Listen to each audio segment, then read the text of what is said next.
नमस्कार, मैं Amit Shukla agree world में आप सभी का स्वागत करता हूं।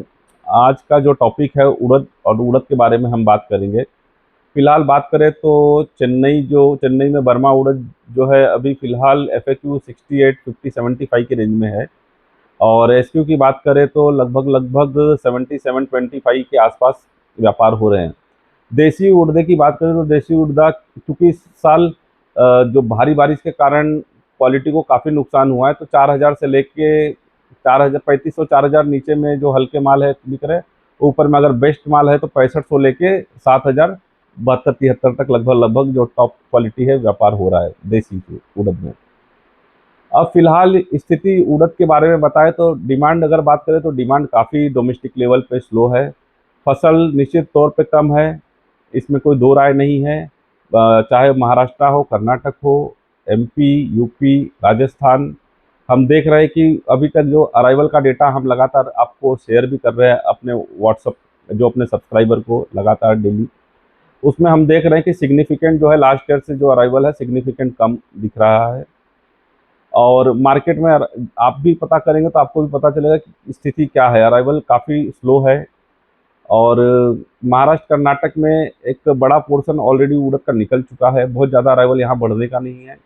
अब MP, UP और राजस्थान में देखना है कि कितना होगा, बट क्योंकि हमने सर्वे करके आया है MP और UP में, तो वहाँ पे हमने जो देखा कि मतलब इस साल बुआई कम है और जो प्रारंभिक रिपोर्ट मिल रही है यील्ड काफ़ी कम निकल रहा है। कुछ जिलों में हमने अभी भी बात की किसानों से, तो कुछ किसानों का बोलना है कि मतलब 50 किलो पर एकड़ निकला है, किसी का 100, किसी का 150, 200, 200 के ऊपर बहुत कम खेतों में लगभग यील्ड पर एकड़ आ रहा है।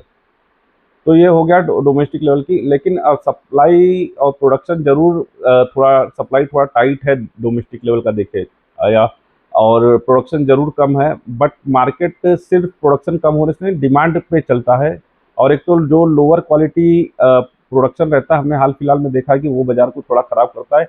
इसलिए हम देख रहे हैं कि बाजार थोड़ा उड़द का दबा हुआ है, मतलब बढ़ने के लिए काफ़ी रेजिस्टेंस ले रहा है, जबकि उत्पादन काफ़ी सिग्निफिकेंट कम नज़र आ रहा है उसके बावजूद भी। और डिमांड मार्केट में मतलब चाहे वो साउथ इंडिया से हो या फिर सेंट्रल या फिर नॉर्थ इंडिया से, डिमांड जो मिलर्स की डिमांड है वो काफ़ी स्लो है। मे भी हो सकता है उड़द दाल में डिमांड थोड़ा स्लो होने के कारण।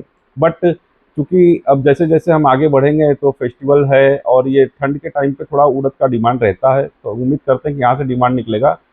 और एक बात बता दें कि अभी हाल फिलहाल में जो चेन्नई पोर्ट पे जो उड़द की अराइवल आई है, तो वो ब्रेक बल्क में क्वांटिटी थोड़ा ज़्यादा है और कंटेनर में कम आया है। तो और कंटेनर बोल के बेचा माल ज़्यादा गया है, ऐसा जानकारी मिल रही है। अब चूंकि ब्रेक बल्क में माल आया, तो अब जिन्होंने कंटेनर करके सेल किया है तो उनकी थोड़ी कवरिंग शायद बन सकती है इन लेवल पे। तो क्योंकि और कंटेनर उड़द की सप्लाई थोड़ी टाइट है, तो अगर अगर ये शॉर्ट कवरिंग थोड़ी इन लेवल पे देखने को मिलता है तो थोड़ा सा यहाँ पे बाजार कुछ पॉजिटिव जोन में जा सकता है।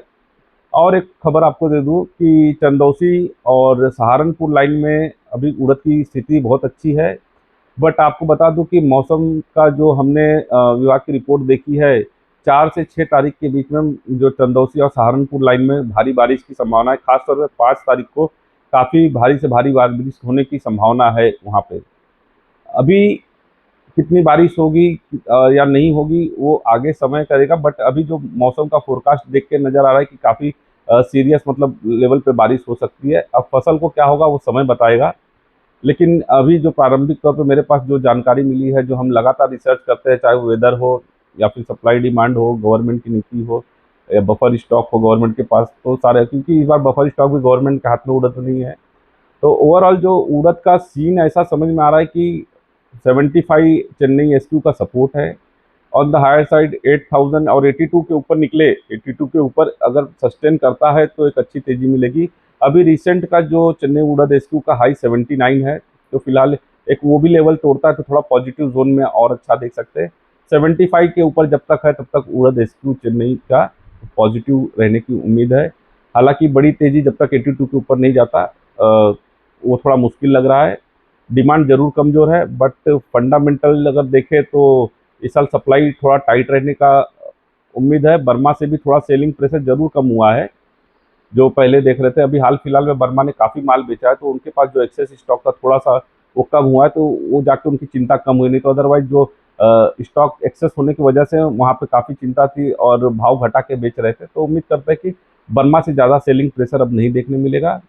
बाजार वोलेटाइल ज़्यादा नहीं रहेगा, एक सीमित दायरे में फिलहाल काम करेगा और अच्छी तेजी के लिए 82 के ऊपर जाता है तो एक अच्छी तेजी हम देख सकते हैं। 79 और 82 ये दो अच्छे रेजिस्टेंस जोन रहेंगे उड़द चेन्नई उड़द एसक्यू के लिए।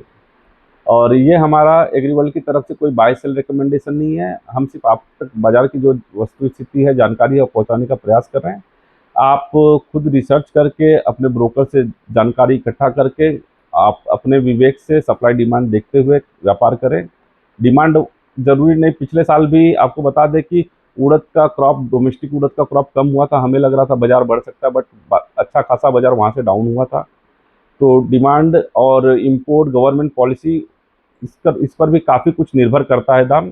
तो इन सारे फैक्टरों को आप मतलब अच्छे से स्टडी करने के बाद ही जो है अपने जो है पोजीशन मार्केट में बनाइए।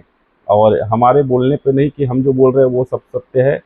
हमारा जो रिसर्च है, हो सकता है कुछ जानकारी मेरे से छूट भी रही हो जो मार्केट को इम्पेक्ट कर रहा हो। अगर ऐसी कोई जानकारी लग रही है आपको कि हमसे छूट रही, तो आप ज़रूर कमेंट बॉक्स में लिखिए। हम उसके ऊपर अध्ययन कर कर आप तक जो है इसको और मॉडिफाई करके आप तक जानकारी पहुंचाने का प्रयास करेंगे। आशा करते हैं कि उड़द के बारे में जो आपके मन में शंका सवाल थे उसका हमने जवाब देने का प्रयास किया है। एग्री वर्ल्ड के साथ बने रहिए, धन्यवाद। और हमारे यूट्यूब चैनल को ज़्यादा से ज़्यादा लोगों तक शेयर करिए, चैनल को सब्सक्राइब करिए, लाइक बटन जरूर दबाइए, इससे मोटिवेशन हमें मिलता है ताकि आप तक अच्छी अच्छी जानकारी पहुँचाएँ। और आगे आपको क्या लगता है कि उड़द के बारे में क्या हमसे मतलब और किस चीज़, ब्राज़ील के बारे में, बर्मा के बारे में और विस्तृत जानकारी पहुँचानी चाहिए, आप कमेंट बॉक्स में लिखिए, हम ज़रूर प्रयास करेंगे। धन्यवाद।